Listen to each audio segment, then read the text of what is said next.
Welcome to A Well-Designed Business with your host, LuAnn. LuAnn has a lifetime of experience building a multi-million-dollar business with her husband and cousin, and she knows the challenges you face in your interior design business. LuAnn brings you real-life answers to your most pressing problems, as well as practical strategies to explode your interior design business. So, let's get to the business of interior design. Hi, welcome to another episode of A Well-Designed Business. Kendra Bester is with me today. After receiving her degree in environmental science at the University of Guelph, Kendra then switched career tracks and enrolled in the interior decorating program at Humber College. She graduated with first-class honors, and she is now a certified interior decorator running her own firm in the Toronto area. Today, Kendra and I talk about the challenges that she has faced and the things that she's learned in her first 3 years in business. She talks about how important it is to have your finances in order and the importance of setting up systems. Now, I know that if you are a loyal listener, you know this is not news to you, but I also know sometimes hearing it from someone else hits you a different way and you have that aha moment. Hoping that happens for you today. And speaking of systems, you know My Doma Studio is the answer for you for getting your firm on track with efficient systems. But did you know that you can take advantage of My Doma Studio's amazing customer service?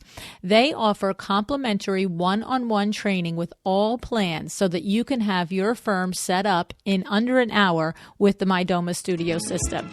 Just go over to www.mydomastudio.com/awelldesignedbusiness and you can learn all about the different programs and what they can do for you to help you be more efficient. All right, let's get to meeting Kendra now. Hey, Kendra, thanks so much for joining me on A Well-Designed Business today. Hi, LuAnn. Thanks so much for having me. So I have to just let everybody know, Kendra and I have been chatting for about 15 or 20 minutes here, like I often do with almost every guest. Just, I call it loosening them up. I don't know if you tell you guys that's what I'm doing. But I find when I've been on podcasts, if the interviewer doesn't take that time, it's a little awkward. And so I like for us to be down and dirty and real here. And so what's fun is that I just found out that Kendra and I are kind of cut from the same cloth. So we are both ladies that run our business, and sounds like she is a tight ship. So looking forward to sharing Kendra with you and some of the philosophies that she has. And what we're going to really do here is we're going to pick apart that I asked Kendra off air, what did she think her superpower was? And the first thing that you said to me, Kendra, was that I really think that I have this terrific ability to, within an hour, really pinpoint the needs of a particular client. And I said, and how about if I said, what's your superpower in business on just the business operational side? And Kendra said to me, well, I'm a great boss lady. And so I said, let's work with these two. So Kendra, talk to us a little bit, because I have to say, I think that probably most designers would say that they're pretty good at figuring out what their clients' needs are.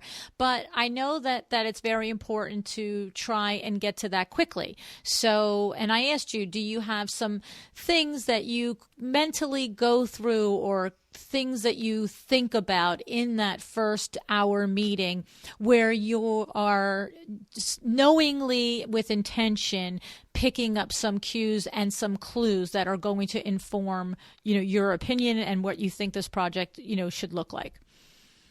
Yeah, so especially on an initial consult, when you're meeting someone in their home, it helps so much more because you're meeting the person in their environment. So you walk into their space and you immediately kind of get a feeling, even though it might be outdated or not them, you kind of get a feeling of how they live, how much stuff they have, and also how they greet you at the front door, how much energy they have, or if they're kind of a mellow person or a person that kind of keeps more to themselves and not a conversationalist in a way. So right there, you kind of get your first impression for kind of what kind of design they want. And then from there, they kind of lead you on telling you what they would really like. And sometimes what they tell you isn't exactly what they actually want. So it's your job to figure out, what do they actually want? Maybe they love this design, but is that really practical for them? Mm-hmm. And so what do? Do you keep prodding them? Give us some ideas and some tips for designers that are newer and really struggling with this initial concept on what consult on the types of questions and things that they should be thinking about. Some people right off the bat ask right about for their design, like right for what kind of design they want to see in their home. But sometimes I like to ask more personal questions. So like, what do you do? What kind of hobbies do you do? Do you have a lot of family time? Do you entertain a lot? And I find more of those personal questions really allow you to kind of feel like you're actually knowing the person and not just knowing this faux vision of what they see in magazines and actually what they want to see in their house. Okay, because that's probably a common pitfall, that someone would feel like they have a particular motivation. Maybe the motivation is as simple as something, I find that it's usually there's a catalyst. So maybe there was a leak in the second floor bathroom and now it ruined the family room. And so they have to do new carpet and wallpaper and window treatments and furniture in that room, right? So it's not like, right? So it's not like, hey, I've been saving all my life and I've had this vision in my mind of what this room should be, but this happen. And so now when they're faced with it, are you expressing that sometimes people can be sitting there either with the iPad and a bunch of images of what they think the room they want it to look like, but it's not consistent with what you're hearing and you're seeing? Is that what you're describing? Yeah, sometimes it's like that. So sometimes you can pinpoint exactly what they want from the pictures they show you and go, yes, those pictures totally relate to your personality and your lifestyle that you're telling me about. And sometimes I'm like, you want that white sofa and you have 4 boys and 2 dogs and your husband is a tradesman. Like that sofa is not going to work for this family. I'm sorry, we can try to achieve this look, but judging by your space, let's create something that's more livable, that's still beautiful, but something that you feel comfortable, like even entertaining, and having all those boys run around on your sofa. Right. Because do you find that, I think sometimes we forget that not as designers, we are usually aware of our own style. We're aware of all of these things innately, right? I'm not even an interior designer, but just doing window treatments all these years.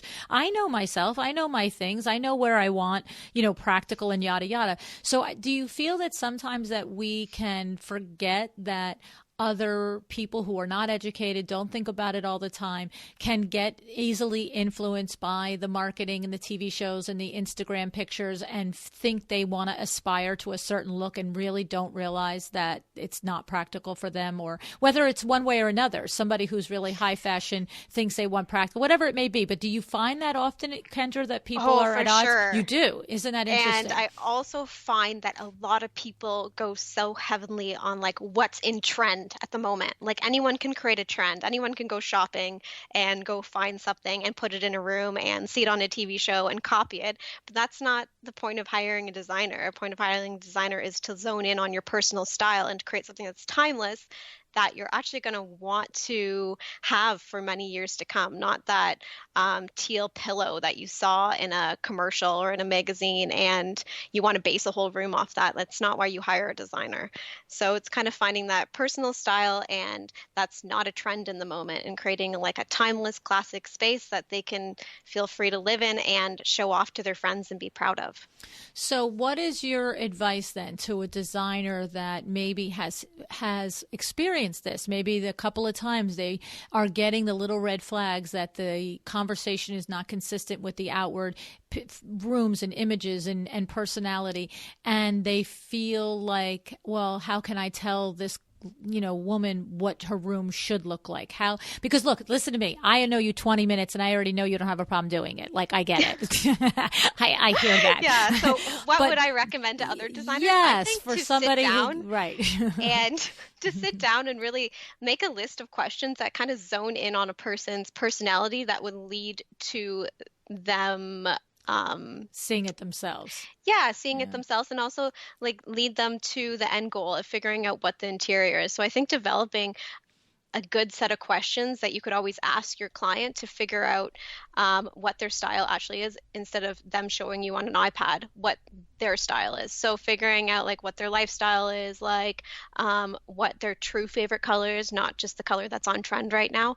So developing a group of questions that you could always ask that will be more fail-proof in a way, I think that could really help someone starting out. I like that. Do you have any tips off the top of your head of some of the questions? I mean, I know that you have to look, you could do a questionnaire. Many designers do a questionnaire, but it could be a combination of maybe 6 or 7 questions, 8 questions are in a questionnaire, and then others are things that you organically bring in conversation. Yeah, the organic ones are probably the most important, because you really need to be with a person in person in their house to kind of get, okay, maybe I shouldn't ask that question. That question's not right for them. So I feel like you really need to have a group. You have to have an ability to ask the organic questions in a way, but then have that set group of questions. And for an example, like just ask people what their career is, because a lot of times, like if you're an engineer, if you're a lawyer, your style is going to be a lot different than someone who is an artist or someone who is a teacher. So that's like a top question that I like to ask right off the bat. Okay, good. And I remember Andrea Schumacher was on the show probably almost a year ago at this point. And I remember what sticks out in my mind, it's a little off topic for this, but I remember that in her intake questionnaire, one of the things that she does is, well, it's not completely off topic. What she does is she asks a question, and then if the answer is yes, then it's one question after that. And if the answer is no, it's a different question. So the one that sticks I like that. That's like a magazine kind of quiz. Yeah. And you're going like yes, no, and then it leads you to a point. I would love to get to that point. Yeah. That takes a lot of development. Well, it does. And her firm is very well run and very well thought out, and she's had business coaches over the years and so forth like that, I recall her saying. But the one that stuck out in my mind was, I remember she asks, have you ever worked with an interior designer before? And if the answer, and if the answer is yes, it's like, and what did you like about working with that designer? What did you not like about working with that designer? And if the answer is no, why not? Because, think of all the information you get there. Have you ever worked with a designer before? Yes. Oh, okay. What did you like about it? I didn't have to shop for all my accessories. I don't know. What did you not like about it? I thought it was too expensive. It wasn't worth it. Like, you know what I mean? Like right now you have some really good insight to that potential client that you're thinking about taking on as a client on. You got to, now, because to me, now you got to say, well, what would have been value to you? What would that designer had delivered if you felt like it was worthwhile? And now you've just literally been given the roadmap on what you have to deliver to that client, right? Oh, for sure. Yeah. Very cool. So it's a little off topic because we're talking about discerning, their style, figuring out their personal style. Yes. And so forth like that. But it still speaks to that initial process of figuring out what is going to make a successful project. And all of that is entailed in a successful project, not only making sure that you design a space that ultimately the woman with, 2 boys or 4 boys and 2 dogs really can live in her home. Right? Exactly. Right. I would think the other thing that actually helps me out quite a bit, sometimes before a consultation, I get someone to even send me a link to their Pinterest board, because everyone has one now. Everyone goes on there and pins their favorite kitchens or what they inspire to.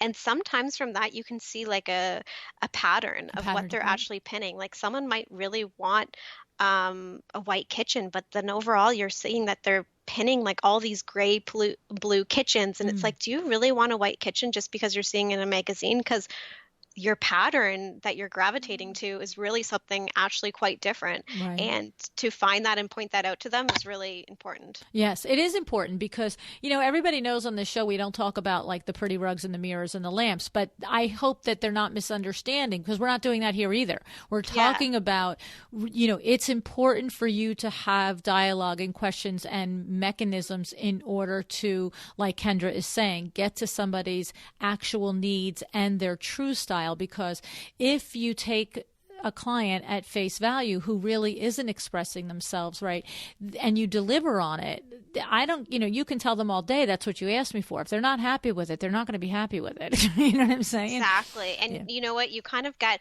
after I do an initial consultation, you go out and I put together like a presentation to come back to them with. And if you don't nail that presentation, that's kind of like your last shot on keeping that client. Good so point. You want to make sure that you're zoning in on that style and that initial consultation, that next presentation that you have with that client, that it's completely 100% them and they're satisfied and you guys can both walk away happy knowing that you have the job. Good point. I like that. You're right, because you're exactly right. If you're not paying close enough attention to all of the cues and having enough discussion, you're going to be at a lesser advantage when you go to design that final board for them or that presentation board for them. So that's a good point. For sure. Well, and the thing is, I would say to everybody that I always talk about how much I love sales, and this is the thing I read about since I was 10 years old, and it really is all of these things. And I have had many designers say to me over the years, either A, I'm not good at sales, or B, I don't need to be good at sales. I'm a designer. And this is really, you're describing, Kendra, is very integral to the sales process, the whole discovery process, the whole part where you're asking, and you're listening. You're hearing. Listening is so important. Exactly. Because every one of us will tell the other one of us what we really need if we are astute enough to ask good questions and disciplined enough to listen to the answers, right? Yes. So, and what I find is in window treatments, at least my experience is similar in that I will ask somebody a particular question about their needs, and often I have to ask 3 or 4 follow-up questions because it's so funny to me how often you find that you will ask somebody a particular question and they answer it, but they don't answer the question you asked. And, for sure. They run off into something else, and it's like, let's draw it back here because I'm asking this question. Right. And I'm not asking about that.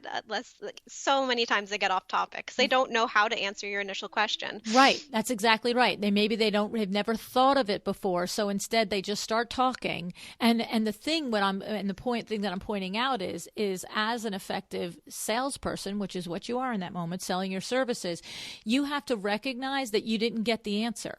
It's okay, because what they said may reveal 3 other tips about how to serve them and how to build a relationship with them and how to really have a great outcome with them.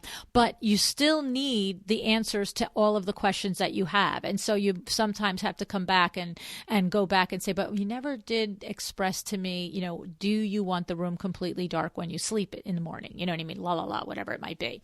So, okay. So, all right. So our overall thing here on this particular thing is that we want to give some consideration to at least, 6 or 7 or 8 questions that we know are going to help us arrive at a person's lifestyle, at their way of decorating, their way of looking at the life. Look, we're all different, right? Like you said, you want to really hone in on their true style, not just the trends that are happening. Let's figure out what's actually you and what you actually like. So this is going to go smoothly and you're going to be happy with the finished product. Because it's one thing when you meet somebody who says, look, I'm not that girl. I want my house casual. I want everybody to feel comfortable in every single room. And I want to be able to drink my red wine wherever I want. And I don't have to worry about it. But what you're expressing is sometimes people are that way, but they don't want to be that way. They don't want to look that way. So they try and design another way. Is that what you're saying, kind of? Oh, for sure. Oh, see, that's crazy to me. People always say that they want this kind of lifestyle, but then it's that's not going to flow with what you're actually wanting in your room. You're not going to be happy. No one's going to be allowed to go in there. Right. If you actually want to use this space, if this space is valuable to you, let's design it for your lifestyle. Mm-hmm. We can still make it look beautiful, but let's design it so it's actually practical. And there are people that are happy to have that room that really does need a high level of maintenance and not a lot of abuse in order to to remain beautiful. I mean, there are those people there too that they want that, right? They don't care that it's a leather white sofa and it's a this and a white rug and blah, blah, blah, right, Kendra? And I find you can pinpoint those people right away when you walk into their house. I find this is a huge tip. Is their house clean? Are these people going to be people that are going to maintain that surface. Like some people say, I want that, but it's like, you're a really busy person and I don't see anything else like this. And if you don't have time to vacuum that rug every day, maybe we shouldn't give you that. But then there's those people that are OCD and very particular, and you go, yes, this is what they want because they want to be able to maintain and look after something. Right. They enjoy the process of doing it. That in itself brings them joy to take care of it and so forth. Or let's say they have a whole fleet of home staff that does it too. Yes, on these levels of design that we do work in, there is that possibility. Yes. Totally possible.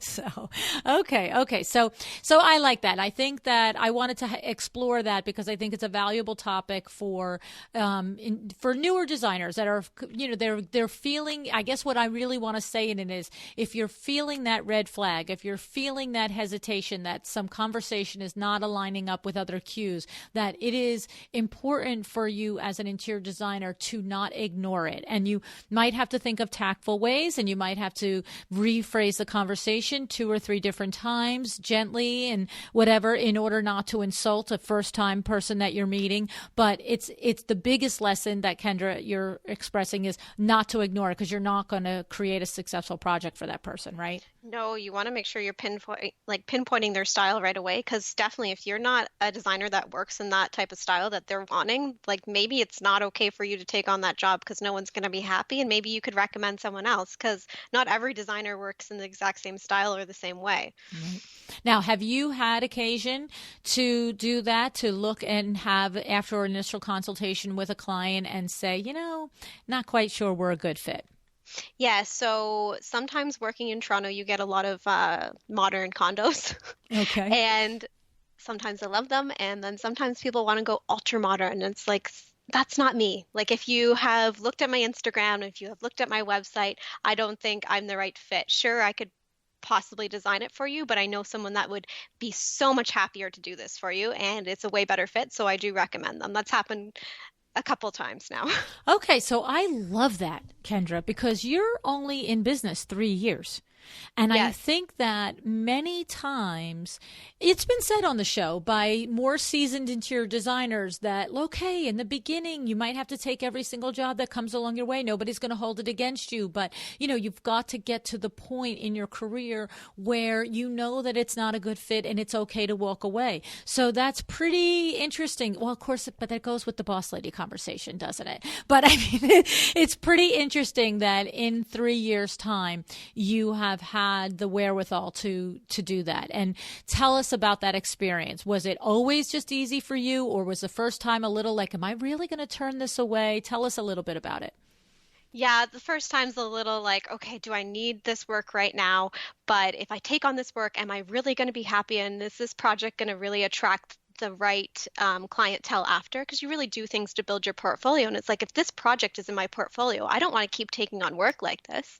So you kind of have to look at the big picture. So the first time I told myself, okay, like maybe just struggle and take it on. And I went home and I talked to my fiance, and he's like, what are you doing? This is not you. Do not take on this project. You're already not happy about it. And you've only been thinking about it for a day. Like, I don't want to see you thinking about this for the next 3 months. So maybe just say no right off the bat. I know it's hard, but someone else is going to come along. And sure enough, I said no, and you have another client knocking on your door. I just kind of believe if you do the right thing, the universe will send the other right thing to you. So that's amazing. That's amazing. I mean, it's the whole scenario and the concept and the conversation and the evaluation. None of that's amazing. That's all exactly I expect. But to think that you did it at such a young age in your career is amazing. Good for you. I love it. I mean, yes, that's really something. It comes down to that personality of like, don't take anything that you really don't want, because honestly, clients know if you're happy or not. Mm-hmm. So if you're not a happy person throughout you're not going to get a good review, and it's not going to be a good experience. So just pass it on. Kendra, I have to tell you, I'm laughing at it because when I have this conversation with somebody, it's usually who's been in business 10 or 15 years, and we're both like, yeah, and that, and okay, but then I always think, but the little baby designers are out there going to be like, I can't do that yet. And here you are, you do it. I love it. But it is exactly what you're saying. And that's what I find that I have tried to express with the help of more seasoned designers on the show, is that when you push through a project that's not right for you, you're not hiding it from anybody that you're not happy. And you're right. And that translates. You're not sitting there unhappy in the project and putting up this sign every day when you walk on the project and say, you're actually a really nice client, but I don't like to do this work. And that's why I'm so grumpy about this. Like there's no sign that explains it. They just are picking up this low grade dissatisfaction. And of course, everybody's human beings. They're going to turn around and internalize that, right? Why? Oh, for sure. Right. And you don't want to give people that right, vibe. Right. So just pass it on, move on, get it over with. And you know what? You're only going to make friends along the way, because those people that I have actually passed them on to have been so grateful. And then they pass you on some traditional clients that they don't want to work with. So it's kind of it's a win-win situation. Yeah, I love it. Yeah. I love it because in my mind, there's no arguing it on any level. There's no arguing it on a woo-woo level. Okay, let's all be happy. There's no arguing it on a business level, because, if you refer other people, they refer you back. If you keep your clients with your integrity, you don't work out of your integrity, that's a good business decision. And I love it from the other business decision of the marketing. Like you said, what do you want to spend 3 or 6 months of your life making, a project that's going to be part of a portfolio that you don't want somebody to go, I love that. I want to do that. I want her to do that for me. I love it. Exactly. Unbelievable. 3 years. Portfolio. Gear your portfolio to things you actually want to be doing in the future. Don't do things you don't want to do and post it online, because that's the kind of business you're going to get if you keep doing that. Exactly. So now that we've talked about portfolio here, we've opened the can of worms. Tell me a little bit. A common question that I get from interior designers through the various ways that everybody contacts me is, what do I put on my website? What do I put in my portfolio section before I have a significant body of work? What do you say to that, Kendra? Oh, take as many, honestly, I think some of the best advice I ever got was actually someone that came to speak to us while we were in school. They said, take pictures, take as many pictures as you can, take artsy pictures, take anything that inspires you and put that up. We have so many things now. You can go to the store and you can put it on your credit card and return it. So buy a few objects. We all do it. I just said that in my coaching session this morning. I literally just said that. I'm like, if you don't have a website, I don't care. Go out to the Home Goods, buy, table settings for 4 different types of, dining room table settings. Sit there all day, stylize every one. Here's this style. Here's this style. Take it all back at the end of the day. Yes, exactly. And take pictures, take a vignette, take a little spot in your kitchen. When I started out, I didn't have anything, and you make it work. Mm-hmm. You put fabric swatches together and you take a picture. You put a tea towel over the stove. You do something that shows your style, and then eventually people go, oh my gosh, she's really good at staging these photos. She has a lot of style. I love how light and bright they are. And people start contacting you, and sure enough, people are helping you get gigs. So people I know someone that would really need your help if you could just pick out a few throw pillows for them. Mm-hmm. And that's your first paid gig, and you put that online, and it just kind of snowballs. Well, that's what happened for me, but you have to create content to have a website, to have any social media. And if you don't do that, I'm sorry, you're not going to start anywhere. Mm-hmm. No, it's true. And I love the idea. Your website particularly has a lot of very beautiful vignette scenes, like you're describing. Little slices, little snapshots of, the counter, the this, the that. And I have to say, for me, not being an interior designer, I am always taken with those shots when I see them on interior designers' websites. So you guys are thinking, it really isn't that big deal to sit there and put a flower vase, on an end of a kitchen sink and, take a shot at it. But I got to tell you, it's sort of a big deal for the people like us that don't know how to do it.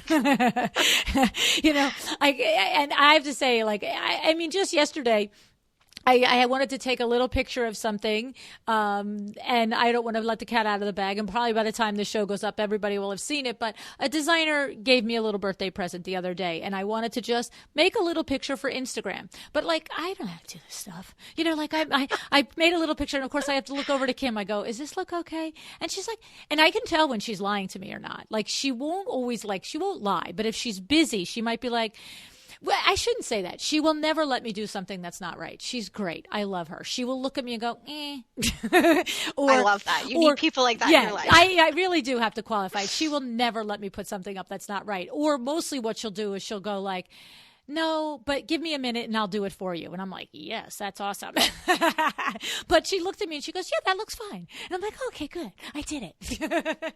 So for new designers out there and seasoned ones as well, but I'm just saying, don't overlook that skill set of creating that little slice of life in a kitchen, in a bedroom, that little vignette, because I do believe that there's artistry to that. And I don't need to see the whole room to know that you have artistry in you. And so, no, not at all. Yeah. Like when I moved downtown Toronto right after finishing school, I was telling myself, I'm like, we live in the smallest apartment. It's 400 square feet. What are we going to do with this space? And I just started putting pillows on the sofa and taking shots of the room with a professional camera. And people are like, your space is amazing. It must be so big. And it's like, oh my gosh, like you haven't been here. Friends would come over and be like, your kitchen's only this big. It looks amazing in photos. It's kind of about tricking people and doing like showing people that it doesn't matter what you have to work with. You can make it happen. So I like that idea. I don't think anyone really has an excuse. If you want to start a design business, like go out there. You should have a skill to be able to take those shots right off the bat and get the ball rolling. It's the truth. I mean, you know what? I mean, your skill set might even be more noticeable in a less pretty space to begin with. You know what I mean? It's not always about that beautiful picture-worthy Pinterest shot. Sometimes it's showing how you take a normal room and made it look pretty, or a corner of a room and really created something lovely out of it. So I like it. I like it a lot. All righty. Awesome. Okay. So let's move into this boss lady conversation. Oh boy. So I can hear it. I can hear that you're a confident woman. I can hear that you are, we're probably destined to be self-employed. Oh yeah. So, but tell us about it. It isn't always easy. Okay. It is, if it's your personality, which clearly is your personality, it's easier to be the boss and then not be the boss, I would say, as hard as being a boss is. But tell us a little bit about being that boss and what it means to you and what your day is like, and what are some of the things that you think are things that are great things for people to understand, and maybe for somebody out there that's been working for somebody for 2 or 3 years and thinks, you know what, I want to open my own firm. Where's your brain go when I throw all that at you? Oh boy. So, it's not easy. You really need to have the personality right off the bat. You got to be that strong, independent person that can really just put yourself out there and go for it. And understand that even though you're the boss, you gotta still have a heart. You gotta still appreciate people, appreciate definitely the good people, and show them that you appreciate them to keep them around.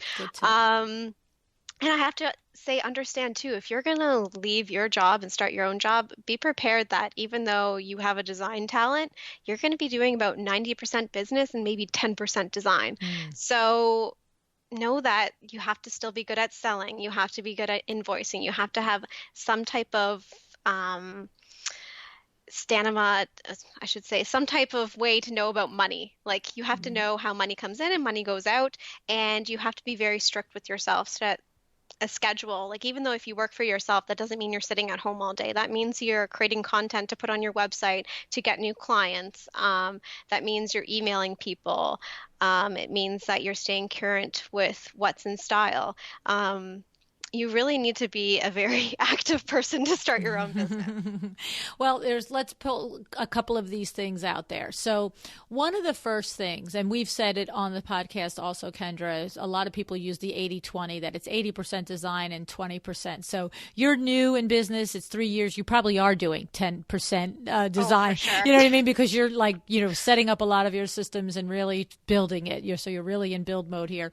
But debating the percentage notwithstanding, I find that in my career and, working with interior designers, that the ones that struggle to be successful are the ones that resist that 90-10 or 80-20 rule, that they kid themselves that if they create beautiful designs, that the business will come and it will prosper and it will grow. So talk to us a little bit about the reality of that and being prepared for it. And did you know it beforehand, or you learned it like while you were doing it? I had some people tell me, but I was really naive to the fact. So as clients kept rolling in, you're going, oh my gosh, like, what do I do? I have to create a PO. I have to do an invoice. Like, what is this? I have to place orders. I was very, very naive to it at first. Like, no way. This stuff just kind of all figures it out. Like, I can design for myself. I can design for anyone. But no, like, I'm learning the hard way that, like, if you don't want to have those late nights every night, staying up and working your butt off, putting together invoicing and putting together PDFs and designs for people, like, you really need to create a system that works for you. And that's been what I've been really working on the past year. Is creating a system that, if you're not good at the business side of things, start handing them off, because you're just going to bog yourself down with the things that you're not good at. Just work in your strengths and your business will work a lot better. And I feel like I'm a little bit getting off topic, but that was a really important point to bring up. It's true. I agree 100%. Now I noticed that on your website, your fiance, Zach, he has his own job. I noticed it says that he has his own job, but he has a background and his career is in finance. And you said on the website that he sort of helps you with the accounting and the bookkeeping. Is that still the case, or where are we at with that? Yeah, so that's still the case. He's actually getting more and more involved. Oh, that's nice. But I do actually have another accountant that does help. So he kind of helps put everything in their place and manages the business side of things, but eventually all the bookkeeping does go to another accountant, because honestly, when you are a creative person, you do not want to be doing that. Like, I could spend 2 whole days doing something that someone would take 20 minutes at. Right. It's the truth. Now, but your situation is a little different in that, he's your fiance. He is the person that you're going to spend the rest of your life with. And so your situation is similar to mine. In our business, my husband is the accountant, and it's not his function. The same thing. We have an actual accountant outside of it, but because that's his zone of genius, is finance and accounting, I don't really think about that end of it. I just sell window treatments. That's what I do. Okay. Exactly. Right. That's what you need to do. But I have to say, if you happen to be in a situation where it's not somebody that you implicitly trust, I feel like that you need more than just a cursory knowledge on how the books get done and how they get handled. Would you agree with that? If you weren't with Zach, you would have possibly a bookkeeper, but you need to know something, right? You need to know things. Zach's more on like stock market finance, so he doesn't know much about personal tax. So I found that was a real discovery for me for the past couple of years when doing my own income tax or setting them off and getting numbers back that you're a little bit in shock that you had to pay. Okay. I went to school.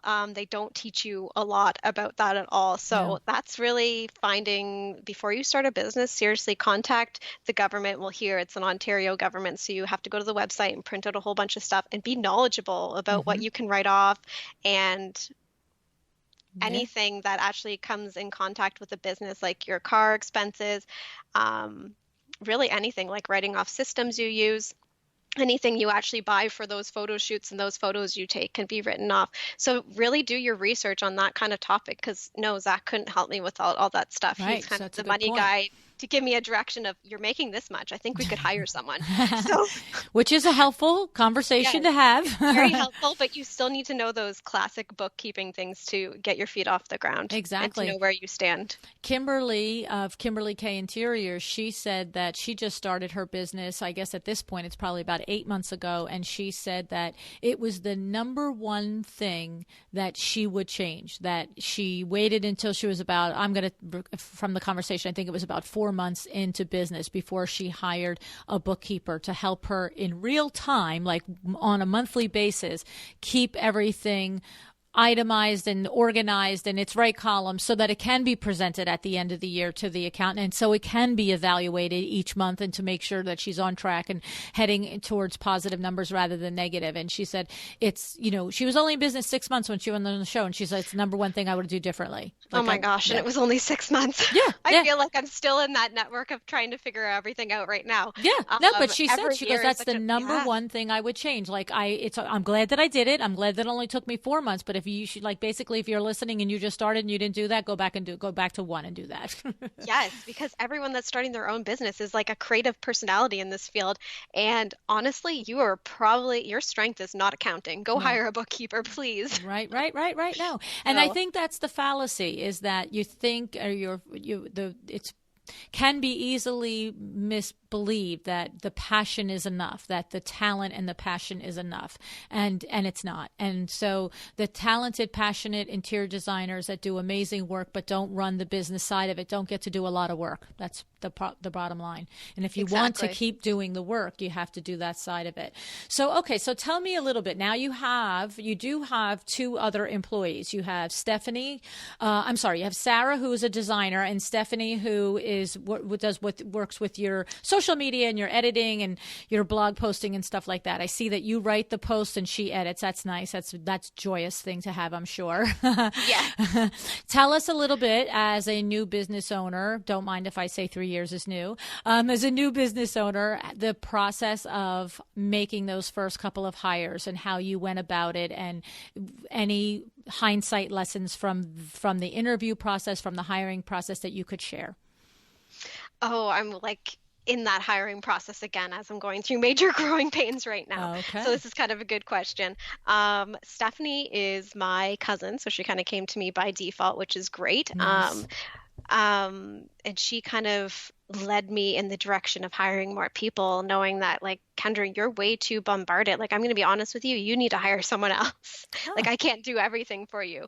So she mainly just does the social media and blog posts. And so that was kind of more of an easy hire in a way, because she can be off in the distance and I can email her and get something ASAP. So, and she knows you well. So that's, we're like sisters. So we know each other well, and she knows, yes, she's been the boss since so I just do what she says, and I know she'll be happy. But that is helpful when somebody who's doing your social media knows you very well, because then the voice stays right. And you know what I'm saying? I like that. That's lucky. That's very lucky. Right. But then again, I do need to hire more people, because you can't always depend on one person for that, as content needs to be put out regularly on this new social media platform that we're on. It's kind of crazy right now to keep up with everything. And then Sarah was actually recommended by a teacher at my college that I went to. So she was recommended by a teacher that knew my personality well and recommended someone to me that would be a great fit. Okay. So you got pretty lucky. I got pretty lucky there. However, Sarah has gone back to school to finish her interior design degree, which is 4 years. So she's only with me 1 day a week right now. So I'm kind of struggling. Okay. So the interview process and the hiring process is starting again. So this time around should be really interesting to see what happens. But I think we're going to, Zach and I are planning on hiring about hopefully 2 more people, but we want to do about 20 interviews to really get a feel and to pick personalities that are going to work with us. Okay. And how have you and Zach determined salary rates and structures? How did you research and figure out what is the right amount of money to offer and to pay? And did you have any difficulties in that area? Zach and I have been talking a lot about that lately and wondering, do you do a salary or do you pay hourly? And we decided to do hourly because that person can actually track the amount of time they work for you. Because in this industry, sometimes you only want someone to do a few hours of a drawing like AutoCAD for you. So they're going to track that time, and they could even do it from home. And the best thing about that is that you're paying them hourly and you're billing the customer hourly. So if I'm, say, paying them $20 an hour to do a drawing, I can bill that out to my client for $85 an hour. And that way I'm kind of covering my cost of my office and my overhead and still paying the employee a decent wage. Okay. And have you discovered in your area that $20 is a good, decent salary, that it's going to attract a quality person at the level that you need? Oh, for sure. Oh, good. Minimum wage is a little under $15 an hour here in Canada. So if we're paying a little bit over that, I find you can attract a quality employee. And there's always incentives. I feel like the more they're with you, the more you can pay. Right, right. It's there's a honeymoon period when you want to see if they're any good, right? So if you are kind of start a little higher than normal, you kind of gain that respect right off the bat with someone. Very good. And so your next hire, do you expect it to be more of a like, okay, I would love you to start working for me 15 hours a week as opposed to a 40-hour week, and then see if they grow into and become a good team member and valuable and add hours, or how are you handling that? Yes, that's exactly how I would start. So I think this is kind of the new way people hire. You kind of hire on that like trial period of coming in maybe once a week and seeing what your personality like and how fast you can get your work done and how efficient you are, and if your work is actually high quality and can meet this design aesthetic that we want to portray for this firm or business that we're creating. So that's kind of a huge thing, is starting them a little bit lower on the hourly scale and then boosting it up and seeing how it fits. So kind of having that trial period and letting them know in the interview process that it is going to be a trial period and we are going to give you certain tasks to do and kind of test where your strengths are. And are you doing anything, Kendra, with asking them to submit some mood boards or some work or whatever things that designers ask people to submit to check their work out? For sure. So if they can create a style board, which is on point with where I am at with my business, that's wonderful. Because if they can create something that's on point that I could give out to a client right away and I wouldn't change a thing, like, you're hired. Okay. It's very hard to get someone that can come in and do that efficiently and do it well and not need a lot of assistance with it. Right. But you do have that as part of your interview process. Yes. Okay. Yeah. I like that. I think that's smart to do.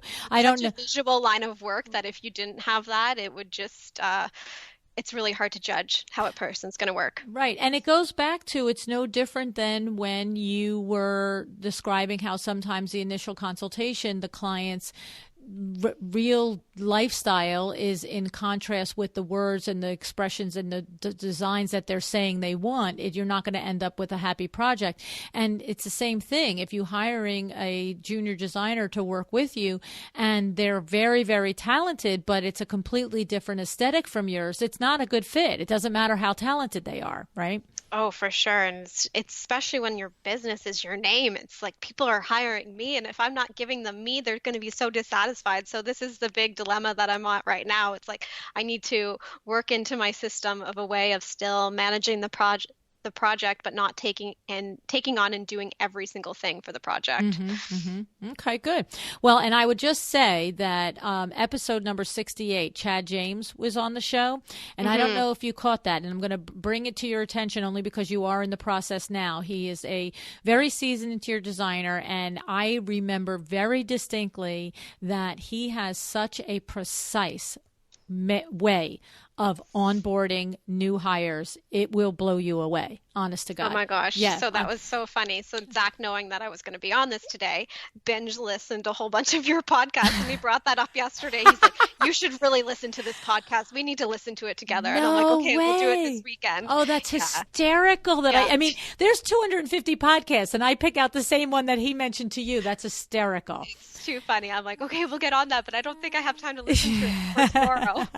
Well, and I really mean for to help with you, just the way Zach noticed that it would help you too, and for anybody that's just in that exact moment of trying to hire, Chad James was just really so brilliant in the way that he has taken it apart and literally step by step has this process for it was I think the most effective conversation I've ever heard on hiring.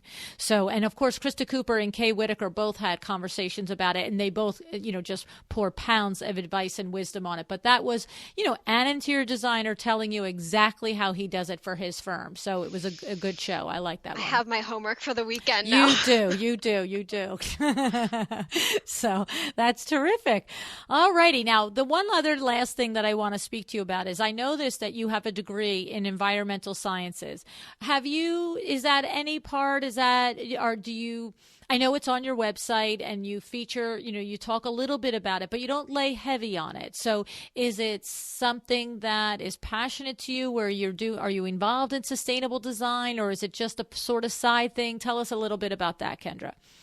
I'm not involved as much as I would like to be. I find when you're starting off, you kind of focus more on the design, and then you have to lay more into the other things that you're kind of interested in that might not attract all the people at once. Mm-hmm. So I would love to go more into that field of creating more of a traditional house, but still having the green power of a house that may look more modern in a way. So I would love to incorporate the two. At this moment, I'm not doing so much. I have done a few commercial projects where we do make a point to actually incorporate some eco materials and reusable materials in the space, which is great. And my background has kind of played a little bit there.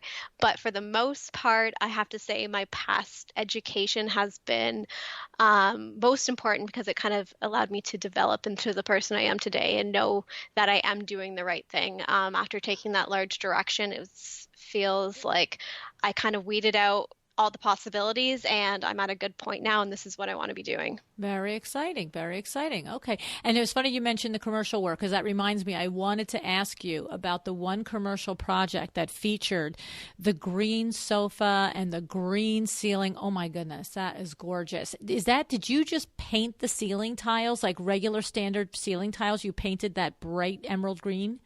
Yeah, so we had to keep ceiling tiles because it was a rental building at the time. So yes, the contractors loved me for that one. So yes, I remember actually going for a site visit, and two guys were up in there painting the tracks, and they were just shaking their head at me like, this green does not have great coverage, but you know what? It paid out, and everyone comments on it, and everyone fights for that boardroom. It's the truth. So, I'm going to tell you what I did. We're getting ready to do a big renovation at Window Works. I literally saw that this morning when I was on your website. I screenshot it and I emailed it to Kimberly, and I just went, painted ceiling tiles, ! We need this in the Empire. I loved it. I thought it was so gorgeous. It was just so, the funny thing is I look, there's probably 20,000 designers listening to this that are like, we've done that before. It's not that amazing. I thought it was so brilliant. Because Window Works, the whole thing is ceiling tiles. And every once in a while, I just look at them and go, really, with these tiles? I'm like, LuAnn, it's the way the place is built, but that's so cool. Exactly. You have to work around those elements. And the funny thing, the way that came about is that I started with a green vinyl floor that was eco-friendly and recycled product that I thought was going to completely win them over because the CEO loved green. This was their branding color. And he said, no, we need to put carpet in that space because for sound. And I'm like, no way, seriously, we can't do this floor. And I went back to the drawing board and I said, let's do the color on the ceiling. We need to have this solid green somewhere because they fell in love with it. So it kind of happened by mistake in a way, but everyone loves it. So and I have to say, I think you're right. I think that it ended up being the best because I think it's so much more effective than it would have been on the floor. Exactly, because you have that large boardroom table with the chairs and there isn't much floor once everything's in there. Yeah, I love it. And of course it's, hashtag podcast green too. Let's be serious. So of course it works. That's awesome. I love it. I think it's great. Well, I tell you what, I think that you're a nice inspiration here, Kendra, for all of us, whether they're, in business 10 years or 3 years or 25 years. You have your head on straight and you've made a decision decision to really just look at the business directly in the eye is what I'm hearing from you, that you're not pretending to yourself that, oh, I can really do more design than than it needs to be. It's like you're really looking at it straight on. I love that when a project isn't right for you, that already you understand that on all the levels, from an emotional level and from a business level, that, and from the client level, that it's not going to be productive, and that you stand in your space and say goodbye to it. And I love that because of that, you're building relationships with other designers that can refer you. Yeah, it's awesome. Taking the risk and taking the plunge and going for it, because you know what? Nothing's going to happen if you're in your comfort zone. And yeah, just take the risk. That's what I'm telling people. Some people are second guessing things, and if you don't just do it, it will never happen. Awesome. I love it. Thank you so much for sharing your inspiration with us today, Kendra. You're welcome. Thanks again.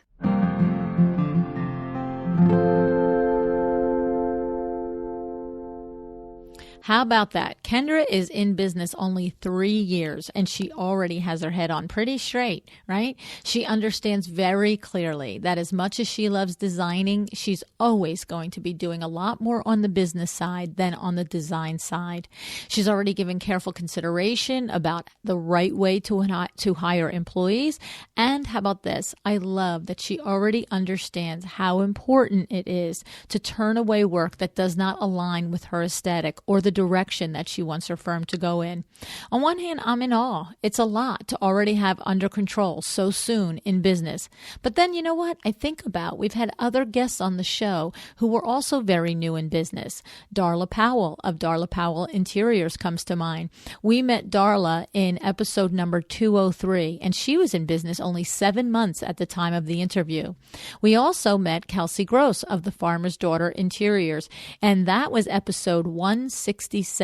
At the time, she was only in business 9 months when we met her. And then we also met Kimberly Warswick, which I mentioned in the show, of Kimberly K Interiors. And I think she was in business 6 months when we met her. And each of these women have been and were doing things really pretty good right out the gate. So I'd have to say to you, if you are new to the podcast and if you are specifically looking for conversations with fellow designers who are also early in their career, these are the shows to go back to listen to. Tons of info there to get you off the ground and running. All right. So that's episode 167, 203, and 234.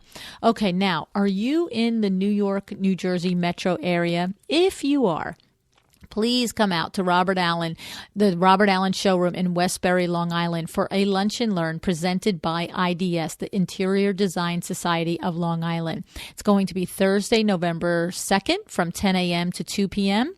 I will be there presenting also with Nancy Ganskaufer. She is the principal of Your Business Partner. You know her because I'm doing my coaching session with her, and she has also been on the podcast 2 times. She will be talking about developing your elevator pitch. Now, don't misunderstand and think that this is either easy or unimportant. I have to tell you, if you get this down in the right way, it can be very powerful. And then Nikki Lewis from Sherwin-Williams will be there. She'll be presenting color and how it relates to universal design. And I will be there presenting Excellence is a Decision. Basically, this is my take no prisoners, stop your whining, put your big girl panties on speech, and get your business locked down. So if you need a little of that in your life, by all means, come out to Long Island on November 2nd. All right, this event is free. The link can be found on my website at www.windowworks-nj.com/2 _the-trade/. Okay. It's also in my weekly newsletter. So if you are not getting my weekly newsletter and you'd like to be on the newsletter, the email list, please text the word Design Biz, no caps, no spaces, DESIGNBIZ to the number 444999. Okay. You want to be on this email list. I'll tell you why. There are a ton of things always going on, places that I'm going to be presenting, things that we're offering, things that are happening, and you don't want to miss anything. And this next 5 or 6 months is going to be whirlwind. I'll just give you some teasers. For the starters, we'll be planning the second birthday party for the podcast. It'll be coming up sometime February or March. And I'll just say we might be having it on the West Coast. So if you're in the West Coast of the States, or you are in an area in the world where it's easier for you to get to the West Coast than the East Coast, I would say just kind of put that on your calendar, thinking about that at the end of February, beginning of March. I also will be presenting at Tampa at the end of March at the International Window Coverings Expo, and that is all set up. And then also, I am right now forming the next coaching session with Nancy Ganskaufer. It is called 6 Weeks to Success in 2018. We are going to launch this right after the new year. I mean, like a minute and a half after the new year starts. So you really can do these things in December and November, and probably sometimes should, but sometimes it's just too busy in those months. And it's not like, oh, I didn't do it in November or December, so, oh, well, forget it. Let me not plan for the new year. You always need to plan for the new year. So we're going to do that, and that's why we're going to do it like quick, and these are going to be actionable steps. When I tell you, I'll start to explain to you over the next coming weeks the content, but it's going to be this week is this week is this week is this. You're going to know what the subjects are. You're going to know what you're going to learn from it, and you're going to know how it's going to benefit and profit your interior design firm. So to stay in the know, get on the email list. Again, you're going to text the word design biz, B-I-Z, to the number 444-999. Alrighty, so hope to see some of your faces November 2nd out in Long Island. And beyond that, I just hope you guys have an excellent day.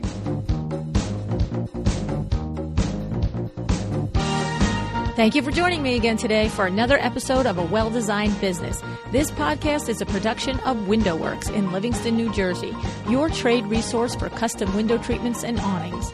Learn more about WindowWorks at www.windowworks-nj.com. All of our music is original music by Room 2 Productions. Please contact us if you want to learn more about original music for your business or your events.